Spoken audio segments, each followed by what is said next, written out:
Veio mais a mim a palavra do Senhor, dizendo: Filho do homem, dirige o rosto contra Gog, terra de Magog, príncipe chefe de Meseque e de Tubal, e profetiza contra ele.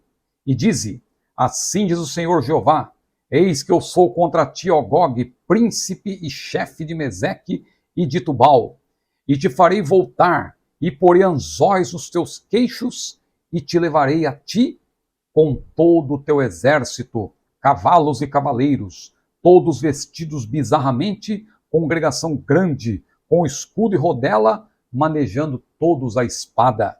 E enviarei um fogo sobre Magog, e entre os que habitam seguros nas ilhas, e saberão que eu sou o Senhor.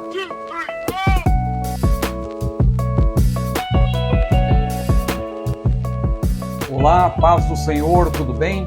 Eu sou o pastor Ciro Sanches Iborde e esta é mais uma lição bíblica desta série maravilhosa sobre Ezequiel, que estamos estudando as lições bíblicas adultos da CPAD. Estamos estudando neste quarto trimestre de 2022 sobre as profecias de Ezequiel. E chegou hoje talvez a lição mais esperada, que é sobre Gog e Magog, lição de número 9, que estudaremos presencialmente, se Deus quiser, no dia 27 de novembro de 2022. O texto áureo está em Apocalipse, capítulo 20, versículo 8. É interessante que só de ler o texto áureo e a verdade prática, você já vê que ambos tratam de eventos diferentes. O texto áureo apresenta um versículo que se refere a Gog e Magog como a última revolta de Satanás, lá em Apocalipse 20, ali, Gog e Magog, você percebe que é uma ênfase metafórica, mas não é a mesma batalha que Ezequiel menciona. Mas vamos ver aqui. Texto áureo, Apocalipse 20, versículo 8. E sairá a enganar as nações que estão sob os quatro cantos da terra, Gog e Magog, cujo número é como a areia do mar, para as ajuntar em batalha. E a verdade prática nos diz o seguinte: a palavra profética anuncia que antes da restauração espiritual de Israel, virão Gog e seu bando para invadir a Terra Santa, mas eles serão derrotados. Então veja, antes da restauração espiritual de Israel, porque a restauração nacional já tem acontecido. Falta ainda o cumprimento da segunda parte da profecia de Ezequiel 36 e 37, que aliás nós vamos estudar na lição de número 10, sobre aquela visão do vale de ossos secos. Mas vamos então direto ao assunto, porque é muito importante essa lição. Eu quero só lembrar que eu já tenho um vídeo aqui no meu canal sobre Gog e Magog, que eu fiz por ocasião da invasão, do início do ataque russo à Ucrânia, e muita gente começou a sugerir que já era uma referência a profecia de Gog e Magog, de Ezequiel 38 e 39. Então eu fiz aquele vídeo, um vídeo até de 40 minutos, em que eu abordo também vários assuntos geopolíticos que eu não poderia abordar neste vídeo aqui, porque eu vou seguir o roteiro da lição, como eu sempre faço, para que também nós valorizemos o conteúdo das nossas lições bíblicas. O autor então começa na introdução falando da profecia cumprida, aquilo que já se cumpriu, as profecias messiânicas, e a crítica que essas profecias têm recebido por parte dos céticos. Essas profecias que se cumpriram, que na verdade é uma grande resposta de que a Bíblia é a palavra de Deus, tem levado aí os céticos a dizerem que essas profecias cumpridas foram escritas depois que os fatos aconteceram. Mas isso tem sido desmentido pela arqueologia, por exemplo. Quando você estuda um pouco sobre a arqueologia, você vê como ela comprova que a Bíblia está certa, como aquele autor, Werner Keller, escreveu, a Bíblia tinha razão. Claro que eu não concordo com tudo que ele diz, porque ali ele tenta explicar o milagre, né? E o maná, por exemplo. Mas veja que desde o ano 300 depois de Cristo, claro que os principais ataques surgiram aí no período do Iluminismo, são mais recentes, mas antes disso, lá no ano 300 depois de Cristo, já houve um homem chamado Porfírio, um homem que era um filósofo neoplatônico, que começou a dizer que as profecias, não só de Ezequiel, mas também dos seus contemporâneos, Daniel e Jeremias, eram falsificações do período dos Macabeus, ou seja, século II a.C., período intertestamentário. Ele não acreditava que Daniel podia ter falado com tanta precisão dos impérios que surgiriam a partir ali da Babilônia, depois o Império Medo-Persa, o Império Grego, o Império Romano. Ele não acreditava no que Ezequiel falou também com tanta precisão, o próprio profeta Jeremias falando de Israel, falando da derrocada de Judá e do seu futuro restabelecimento. Então, esse homem começou a questionar tudo, mas Deus deu a resposta.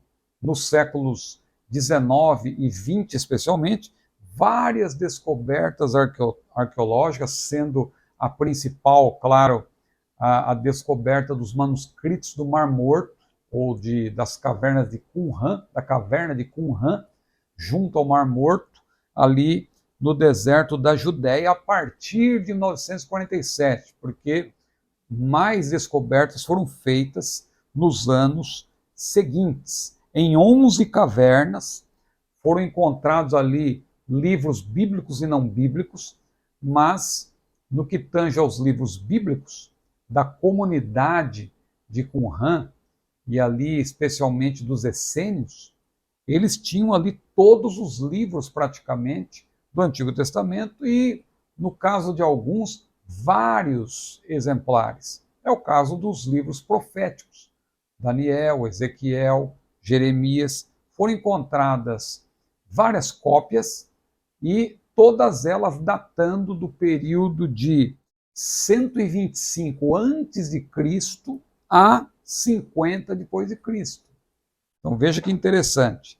Tudo isso então veio a comprovar que as profecias cumpridas desses profetas, profecias messiânicas, que se cumpriram na primeira vinda, todas elas foram comprovadas por essas descobertas arqueológicas. Eu tenho um vídeo aqui no meu canal sobre essa fascinante descoberta dos manuscritos do Mar Morto. Então, o autor começa falando disso e depois, claro, começa a mencionar as profecias de Ezequiel que são escatológicas, ou seja, cujo cumprimento está guardado para o período escatológico, e é o caso dessa profecia sobre Gog e Magog. O primeiro tópico, então, sobre a identidade dos povos invasores, parte 1. É um desafio, a priori, identificar esses povos. Então, eu vou procurar responder aqui na minha abordagem a 4 perguntas, e que não é fácil, não tem como ser dogmático. Veja, quem são esses povos? É difícil você ser dogmático. Eu vou dizer o que eu penso, o autor também, eu concordo com o autor da lição, ele foi muito claro. Nós não podemos ser dogmáticos sobre a identidade desses povos, mas há uma boa sugestão, pelo menos para a maioria deles. Onde vai acontecer essa invasão? Isso está claro, a Bíblia responde, nos montes de Israel, lá na terra de Israel. Quando? Essa é uma outra pergunta muito difícil. Quando vai ser essa invasão? Vai ser antes do período tribulacional? Vai ser no começo do período tribulacional? Vai ser no fim do período tribulacional? Ou, como diz Roger Lieb, nessa obra que eu tenho recomendado bastante, sobre Ezequiel no período milenial. Pois é, Roger Livre, ele coloca essa invasão de Gog e seus aliados para o período milenial. Isso porque há uma dificuldade cronológica. Quando você estuda cronologia em escatologia, e aqui tem um livro muito bom, que eu sempre tenho recomendado, A Cronologia do Fim dos Tempos, de Ron Rhodes, que daqui a pouco eu vou ler um trecho dessa obra também, ou quando você estuda o Calendário da Profecia de Antônio Gilberto, um clássico, você vê que há uma dificuldade nessa parte cronológica quando você estuda sobre Gog e Magog. Por quê? Porque ali se menciona que haverá um período de 7 anos para incineração das armas dos inimigos. Veja, 7 anos não são 7 meses, nem 7 dias. Onde você encaixa 7 anos ali na cronologia escatológica? Nós costumamos dizer que a igreja não vai passar pelo período tribulacional e que ela vai ser arrebatada antes. E nós sempre afirmamos que o período tribulacional acontece logo após o arrebatamento da igreja. Mas se, como diz o mestre Antônio Gilberto, por exemplo, essa invasão de Gog e Magog acontecer no início do período tribulacional e vai haver 7 anos em que as armas serão incineradas, veja, isso choca um pouco, porque só o período tribulacional já vai ter uma duração de 7 anos. Então, você tem uma dificuldade. Nós sabemos que vai acontecer num momento em que Israel estiver em paz, Israel estiver se sentindo seguro. Hoje, Israel se sente em paz? Se sente seguro? Alguns acreditam que sim, mas eu penso que Israel ainda não vive um momento de segurança como vai viver quando for atacado por esse conglomerado de povos. Eu estou inclinado hoje em dia a pensar como Ron Rhodes, que essa batalha de Gog e Magog acontece após o arrebatamento, mas antes do período tribulacional, ou seja, haveria um intervalo entre o arrebatamento e o período tribulacional, e o que desencadearia de fato, claro, o que vai desencadear os acontecimentos escatológicos é o arrebatamento, como eu disse em um vídeo recente aqui no canal.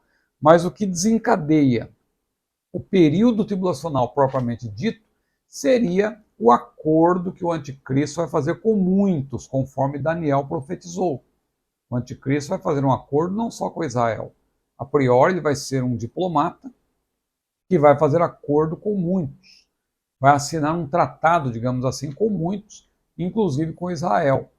E aí, eu acredito que isso é que dá início ao período tribulacional. Por quê? Porque ele vai fazer uma assinatura de um acordo de uma semana, que equivale justamente a 7 anos. Então, isso dá início ao período tribulacional. Só que entre o arrebatamento e o início do período tribulacional, aconteceria, né, a meu ver, essa batalha de Gog e Magog. Ou, como diz o mestre Antônio Gilberto, é mais difícil cronologicamente, mas é bem possível que aconteça em meio ao período tribulacional, no início, para termos aí, claro, 7 anos em que haverá essa incineração das armas.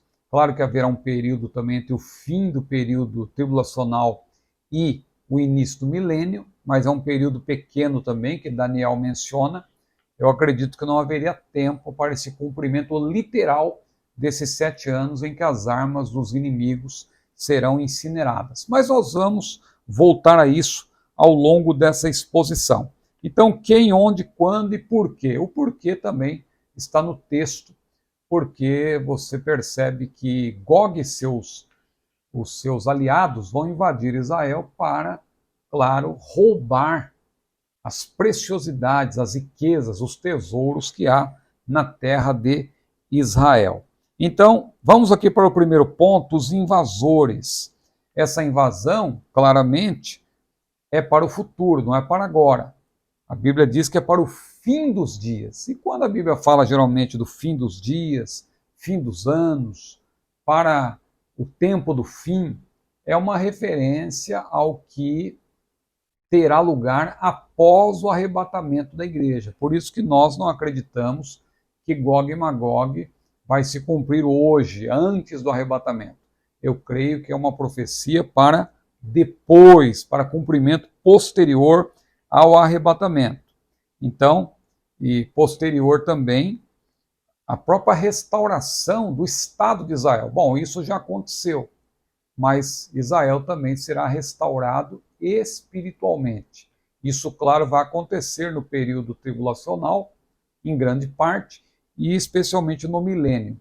Mas a profecia de Ezequiel 38 e 39, para se cumprir, não exige o cumprimento da restauração espiritual, mas pelo menos a restauração nacional, que, a bem da verdade, já tem acontecido. A partir de 1948, Israel já se estabeleceu como nação. Agora, atenção, não confunda, isso é muito importante, eu vejo muita gente confundindo.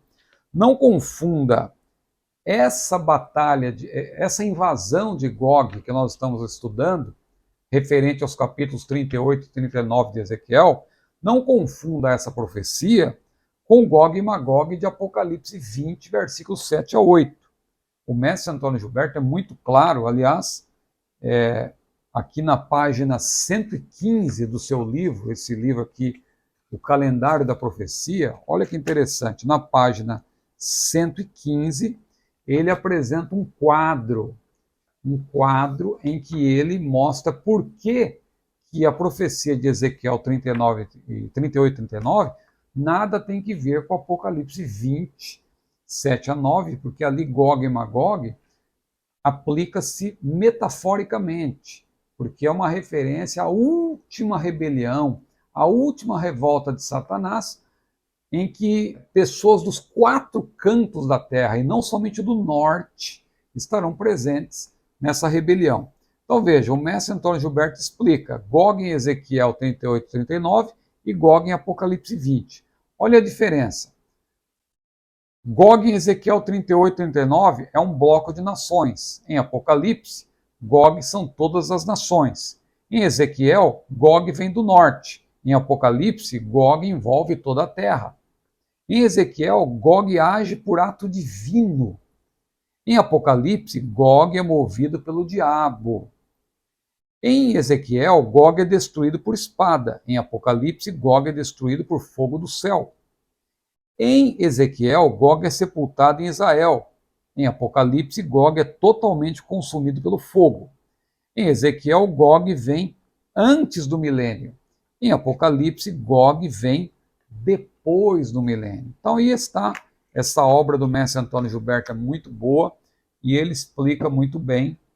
É importante você não confundir o Gog, aliás, em Ezequiel 38 não se fala em Gog e Magog, fala Gog e os povos que estão com ele. Gog é o líder, nós vamos explicar daqui a pouco. Lá em Apocalipse, como é metafórico, aparece Gog e Magog, mas, a bem da verdade, em Ezequiel não se fala de Gog e Magog como se fosse uma dupla, não. É Gog da terra de Magog, Gog sendo um líder, sendo Gog do jeito que está em Ezequiel, e até um título, como se fosse Faraó, como se fosse César, ou Czar em russo, ou Kaiser em alemão, ou seja, é um título que se refere a um líder de um conglomerado de povos, de vários povos reunidos. Então é importante você observar isso. Então não confunda Gog de Ezequiel 38 com Gog e Magog de Apocalipse 20, 7 a 10. Não confunda também Gog de Ezequiel 38 com a batalha do Armagedon, porque essa profecia de Ezequiel, como eu já disse, é para o início da tribulação ou para um pouco antes do início da tribulação. Não tem nada a ver com o Armagedon, que é para o final, já quando Cristo estiver para voltar, para livrar o seu povo, vai acontecer esse levante, esse sim, liderado pelo anticristo, porque o anticristo vai se voltar contra Israel a partir da segunda metade do período tribulacional. Então, nos últimos 3 anos e meio. No início, o anticristo vai ser um aliado de Israel. É bem possível até que o anticristo queira defender Israel do levante de Gog, da terra de Magog. Mas não vai ser necessário, porque a profecia mostra que o próprio Deus vai intervir. Então, é importante você observar isso, a informação geográfica aqui, porque a primeira pergunta que fica é quem são esses invasores? Não dá para você ser dogmático. Eu gosto até aqui da abordagem de Ron Rhodes, na página 100 do seu livro. Eu vou mostrar aqui para vocês também, esse livro é muito bom. E na página 100 do seu livro, Ron Rhodes, ele faz uma definição aqui, segundo ele acredita, e a maioria dos eruditos em escatologia vai nessa direção, eruditos pré-tribulacionistas, de que Ros é provavelmente uma referência à Rússia. Depois vamos ver de onde surgiu isso, mas hoje a maioria, o mestre Antônio Gilberto também vai nessa linha, o próprio Roger Libby também, nessa obra que eu tenho recomendado, né, sobre Ezequiel, ele também faz essa mesma afirmação de que a Rússia é que vai encabeçar esse conglomerado de povos, o líder da Rússia, que hoje, no caso, é o Putin. Não saberemos, se for a Rússia mesmo, se será esse mesmo líder. Hoje seria ele. Dentro dessa interpretação que nós vamos ver daqui a pouco também, que não podemos ser dogmáticos, porque a Bíblia, a rigor, não diz que é a Rússia. É uma sugestão. Então, segundo Ron Rhodes, Ros provavelmente se refere à atual Rússia no extremo norte em relação a Israel. Magog estima-se que inclui as repúblicas ao sul da antiga União Soviética, Cazaquistão, Quirguistão, Uzbequistão, Turquemenistão e Tajiquistão, e possivelmente também o norte do atual Afeganistão.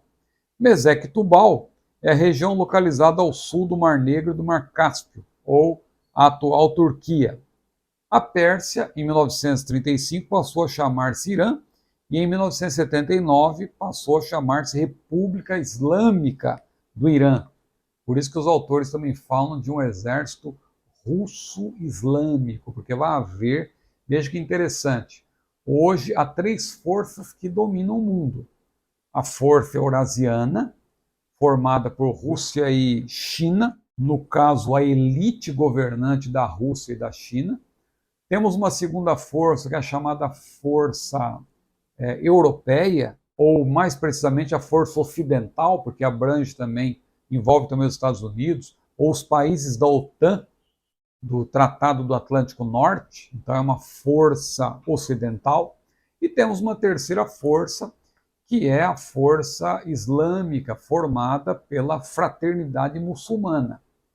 Eu penso que para esse levante de Gog, 2 dessas forças, pelo menos, vão se unir. A força eurasiana, formada por Rússia e China, ou pelo menos a Rússia, e também haverá o apoio massivo da comunidade islâmica, a fraternidade muçulmana. O anticristo, quando ele dominar o mundo, ele vai, na verdade, dominar essas 3 forças, inclusive a força ocidental. Mas para esse levante do norte, haverá pelo menos 2 dessas forças, ou grande parte delas, a força eurasiana, que envolve Rússia e China, e a força muçulmana. Mas voltando aqui ao livro de Ron Rhodes, então, ele fala que Ros é Rússia, Magog, repúblicas ao sul da antiga União Soviética, Mesec Tubal, Turquia, Pérsia é o atual Irã, Etiópia é o atual Sudã, Put, a atual Líbia, podendo incluir também Argélia e Tunísia, e Gomer, a atual Turquia. E ainda Togarma, né, indica a atual Turquia, sendo que poderia incluir também o Azerbaijão e a Armênia. Então aqui está mais um livro que eu recomendo, que é muito bom. Ele faz essas sugestões aí. O pastor Abraão de Almeida, também na sua obra, também faz praticamente as mesmas sugestões.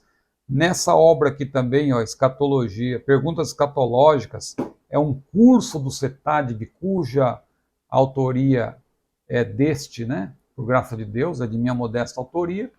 Aqui eu também abordo essa questão de Gog e Magog. Se você quiser fazer esse curso e também adquirir todos esses livros que eu aqui estou recomendando, tem um link aqui na descrição deste vídeo e também no primeiro comentário. O comentário é em destaque. Fique atento. Então vamos lá, o ponto 2, compreendendo a profecia.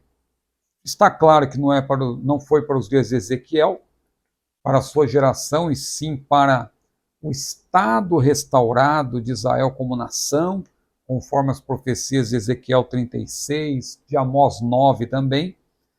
Agora, como identificá-los hoje? Eu já dei aqui as sugestões e falei também das 3 forças que dominam o mundo.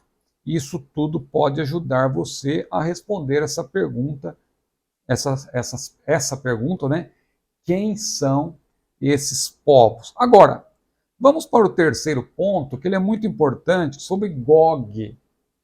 Porque não confunda, repito, este Gog de Ezequiel 38 e 39 com o Gog e Magog de Apocalipse 20. Por quê?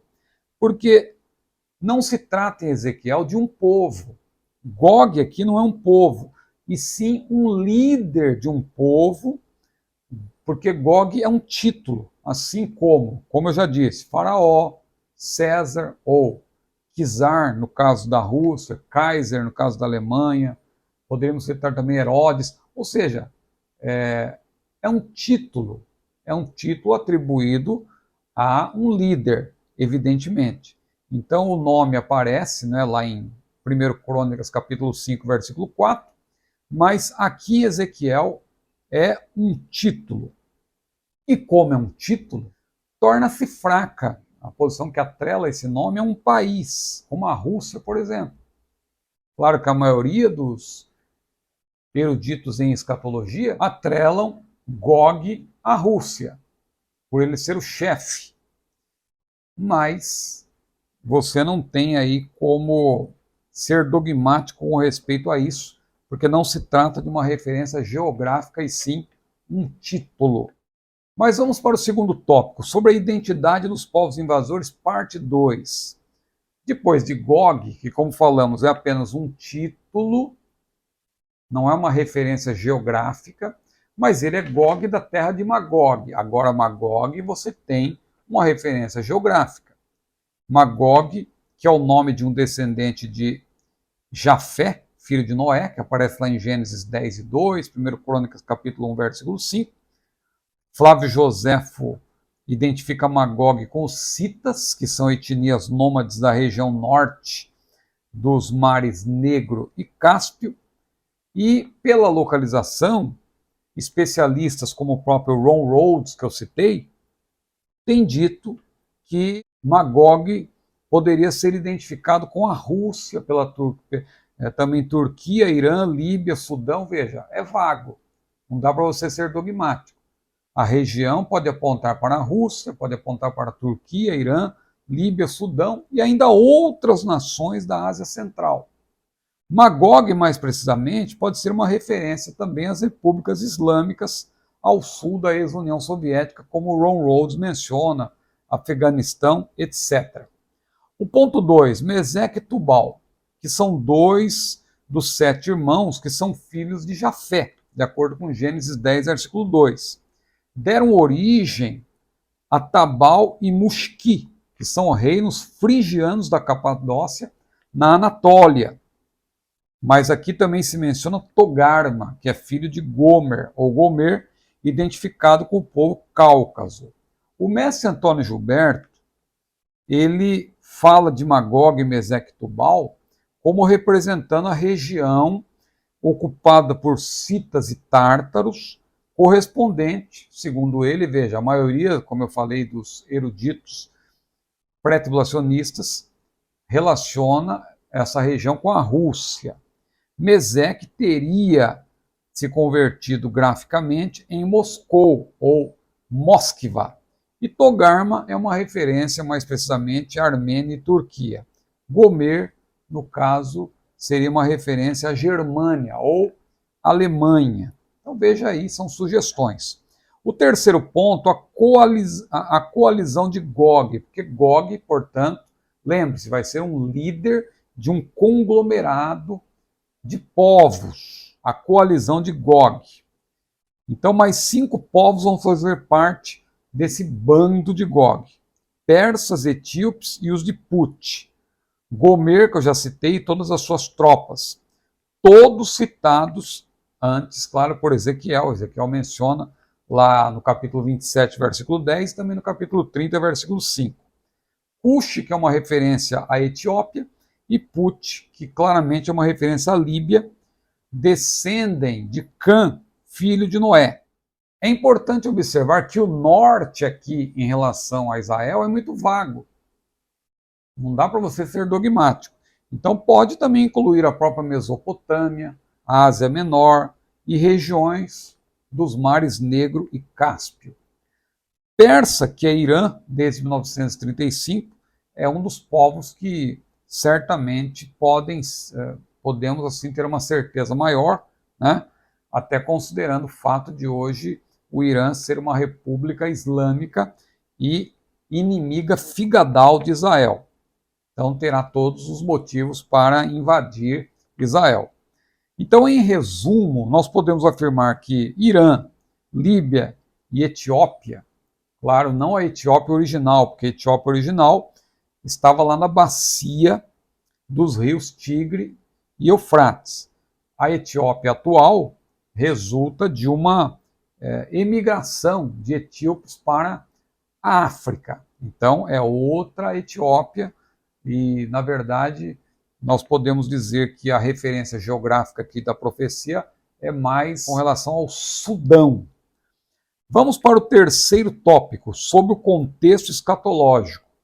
Então, o autor destaca que é uma associação popular de Rússia com Gog.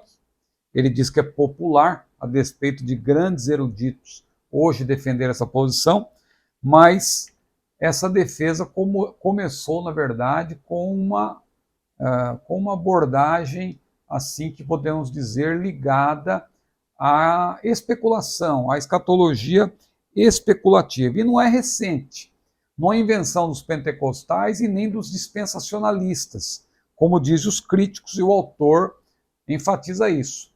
Hal Lindsey, com a agonia do planeta Terra, por exemplo, que é muito criticado por causa das suas profecias um tanto quanto exageradas, né? As suas especulações, mas Hal Lindsey foi um dos escritores que ajudou a propagar essa ideia de que Gog é uma referência à Rússia. O próprio Abraão de Almeida também, né?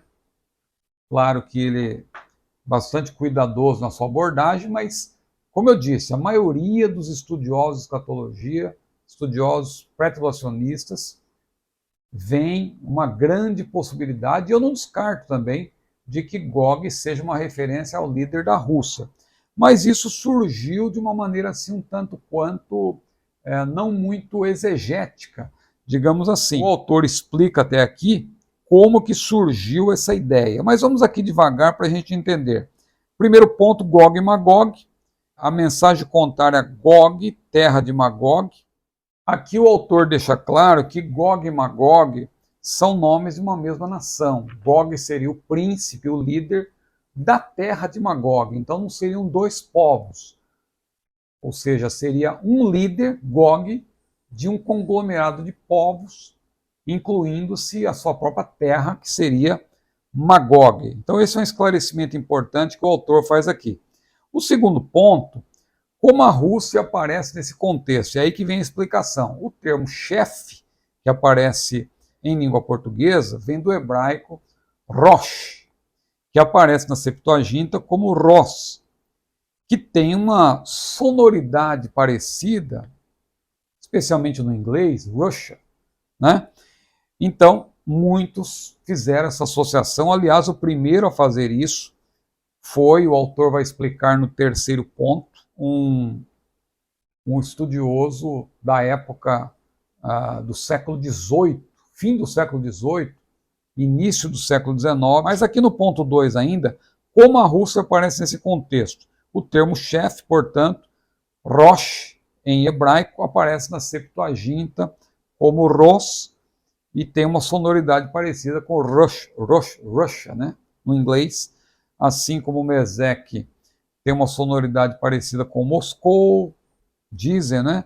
Togarma com Tobolsk, que é uma cidade da Rússia, e a partir dessas especulações, veja bem, especulações, alguns estudiosos começaram a sugerir que a Rússia tinha a ver por ser do norte também. Então veja que não é bem algo que, apesar dos eruditos afirmarem, não é algo assim que você pode afirmar categoricamente. O terceiro ponto, a origem da interpretação.